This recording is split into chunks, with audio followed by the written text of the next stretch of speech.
हाल ही में ओपनएआई के CEO Sam Altman ने यूएस सीनेट कमेटी में उनके एक टेस्टिमनी के दौरान कहा कि एआई को रेगुलेट करने में इंटरनेशनल कोऑपरेशन की जरूरत है। आपको बता दें कि ओपनएआई वही कंपनी है जिसने चैटजीपीटी और DALL-E 2 जैसे प्लेटफॉर्म्स बनाए हैं। लेकिन आज वो बात कर रहे हैं कि इंटरनेशनल एटॉमिक एनर्जी एजेंसी, जो कि एटॉमिक पावर्स को रेगुलेट करती है, वैसी एक एजेंसी एआई को रेगुलेट करने के लिए बनाई जाए।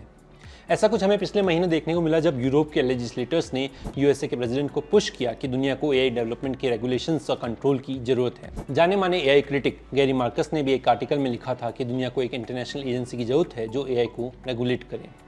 यूएसए, यूरोप और तमाम दूसरे देश और ऑर्गेनाइजेशंस का मानना है कि एआई को रेगुलेट करना चाहिए, लेकिन इंडिया का स्टांस इस पर अलग है।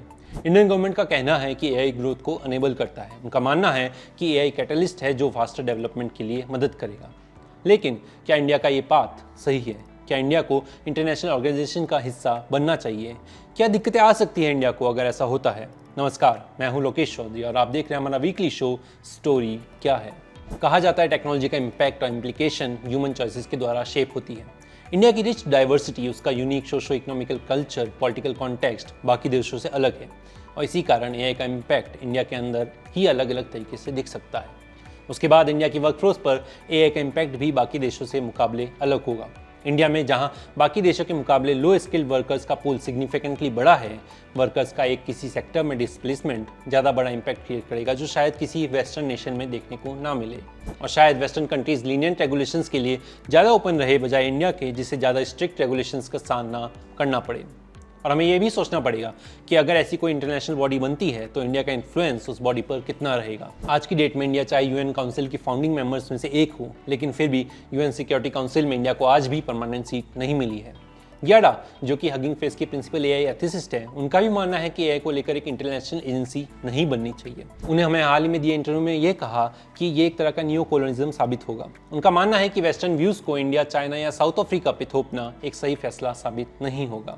यूनेस्को के एथिकल एआई चार्टर का एग्जाम्पल देते हुए वो कहती है कि ऐसे फ्रेमवर्क की जनरलिटी स्पेसिफिक कल्चर, बैकग्राउंड्स और डाइवर्स वैल्यू सिस्टम्स को ओवरलुक करती है। आपको बता दें कि इंडिया पहले ही global partnership on artificial intelligence का एक मेंबर है जो ह्यूमन सेंट्रिक एआई के डेवलपमेंट पर फोकस करता है।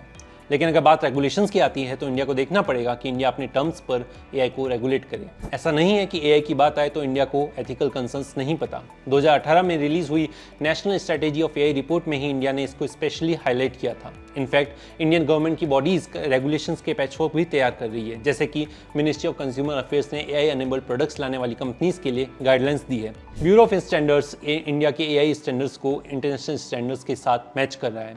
ओएनडीसी ने तो प्लेटफॉर्म पर सेलर्स को अपनी एल्गोरिदम रिवील करने तक को कह दिया है। इस पूरे मामले पर आपका क्या मानना है? क्या इंडिया को एआई रेगुलेट करना चाहिए? और अगर करना चाहिए तो इसके साथ आने वाले बैकलिश के लिए क्या आप तैयार हैं? हमें कमेंट करके ज़रूर बताएं।